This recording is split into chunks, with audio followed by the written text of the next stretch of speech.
കേരള രാഷ്ട്രീയത്തിൽ പുകയുന്ന ചില രഹസ്യ നീക്കങ്ങൾ ഇപ്പോൾ മറനീക്കി പുറത്തു വരികയാണ്. വി.ഡി. സതീശൻ ഉയർത്തുന്ന വെല്ലുവിളിയേക്കാൾ മുഖ്യമന്ത്രി പിണറായി വിജയൻ ഭയപ്പെടുന്നത് സ്വന്തം നിരയിലെ ജനകീയ മുഖമായ കെ ശൈലജ ടീച്ചറെയാണ്. സതീശന് ശേഷം ശശി തരൂർ എന്ന ആഗോള പ്രതിഭ UDF പക്ഷത്ത് മുഖ്യമന്ത്രി സ്ഥാനത്തേക്ക് ഉയർത്തിക്കാണിക്കപ്പെടുമ്പോൾ LDFിൽ പിണറായിക്ക് പകരമായി ജനങ്ങൾ കാണുന്നത് ശൈലജ ടീച്ചറെയാണ്.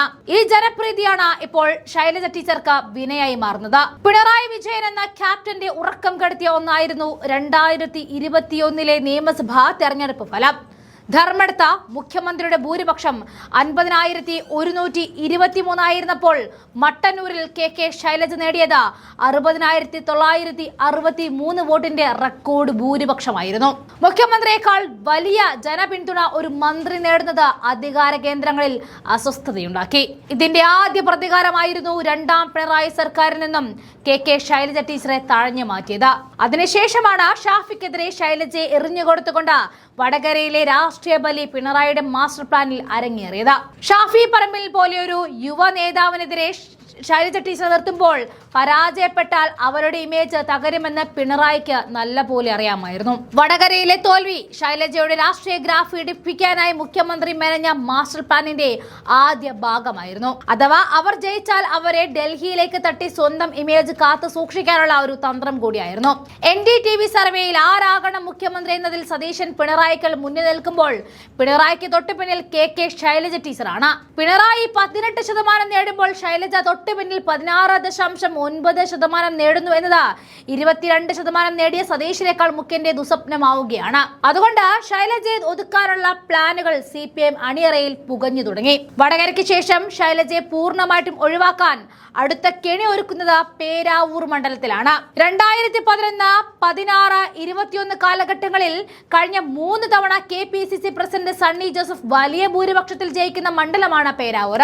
1996 2016 2 തവണ കൂത്തുപറമ്പ് നിയോജക മണ്ഡലത്തിൽ നിന്നും 2006 പേരാവൂർ നിയോജക മണ്ഡലത്തിൽ നിന്നും അവർ ശൈലജ MLA ആക്കി തിരഞ്ഞെടുക്കപ്പെട്ടു. അതാണ് 2026 ശൈലജയെ പേരാവൂരിലേക്ക് അയക്കാൻ നോക്കുന്നത് എന്നായിരിക്കും CPIM ഇക്കാര്യത്തിൽ നൽകാൻ ഉദ്ദേശിക്കുന്ന ന്യായീകരണം. പക്ഷേ സത്യം മറ്റൊന്നാണ്. ഇത് പിണറായിയുടെ പ്രതികാരം മാത്രമാണ്. കേരളത്തിൽ COVID-19 പകർച്ചവ്യാധിയെ നേരിടുന്നതിൽ നേതൃത്വം നൽകിയതിന് കെ ശൈലജയ്ക്ക് അന്താരാഷ്ട്ര ശ്രദ്ധ ലഭിച്ചിരുന്നു. മാർച്ച് പകുതി വരെ അവർ ദിവസേന പത്രസമ്മേളനങ്ങൾ നടത്തി.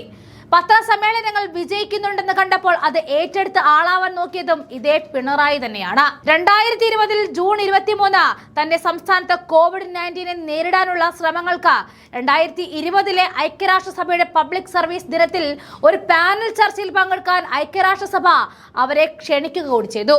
ദി ഗാർഡിയൻ അവരെ കൊറോണ വൈറസ് സ്ലേയർ എന്നും റോക്ക് സ്റ്റാർ ആരോഗ്യമന്ത്രി എന്നും വിശേഷിപ്പിച്ചു. BBC ന്യൂസ് ഏഷ്യൻ വനിതാ കൊറോണ പോരാളികളുടെ പട്ടികയിൽ അവരെ ഉൾപ്പെടുത്തി. വ്ലോഗ് മാഗസിൻ അവരെ വ്ലോഗ് വാരിയറായും അവതരിപ്പിച്ചു. ബ്രിട്ടീഷ് മാസികയായ പ്രോസ്പെക്ട് അവരെ 2020 ലോകത്തിലെ മികച്ച ചിന്തകയായിട്ട് തെരഞ്ഞെടുത്തു. ന്യൂസിലാൻഡിൽ പ്രധാനമന്ത്രി ജസീന്ത ആർഡേണിനെ 2ാം സ്ഥാനത്തേക്ക് പിന്തള്ളി 2020 ലോകത്തിലെ ഏറ്റവും സ്വാധീനമുള്ള സ്ത്രീകളിൽ ഒരാളായി ഫിനാൻഷ്യൽ ടൈംസ് ശൈലജയെ തെരഞ്ഞെടുത്തു. സത്യത്തിൽ 2ാം ഭരണം സമ്മാനിച്ച കെ ശൈലജയുടെ പ്രവർത്തനം മികവ് കൊണ്ട് മാത്രമാണെന്ന് അടിവരയിടുന്നതാണ് ഈ ഘടകങ്ങൾ. എന്നിട്ടാണ് മട്ടന്നൂർ എന്ന സുരക്ഷിത താവളം നഷ്ടപ്പെടുത്തി സണ്ണി ജോസഫിനെ പോലെ ഒരു നെതിരെ ശൈലജയെ നിർത്തിയാൽ ഒരു പരാജയം കൂടി അവർക്ക് സമ്മാനിക്കാമെന്ന് AKG സെന്ററിലെ ബുദ്ധി കേന്ദ്രങ്ങൾ കണക്ക് കൂട്ടുന്നത്. തുടർച്ചയായ 2 തോൽവികൾ ശൈലജയുടെ രാഷ്ട്രീയ അന്ത്യം കുറിക്കുമെന്ന് പിണറായി വിശ്വസിക്കുന്നു.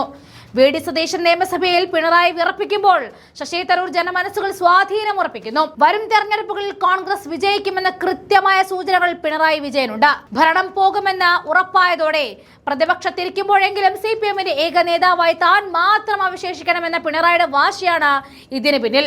വരാനിരിക്കുന്ന നിയമസഭാ തെരഞ്ഞെടുപ്പിൽ സതീശൻ മുഖ്യമന്ത്രി കസേരയിലേക്ക് അടുക്കുമ്പോൾ സ്വന്തം പാർട്ടിയിൽ തനിക്ക് വെല്ലുവിളിയാകാൻ സാധ്യതയുള്ള ശൈലജയെ എന്നേക്കുമായി ഒതുക്കി തീർക്കാനാണ് മുഖ്യമന്ത്രിയുടെ ഗൂഢമായ നീക്കം.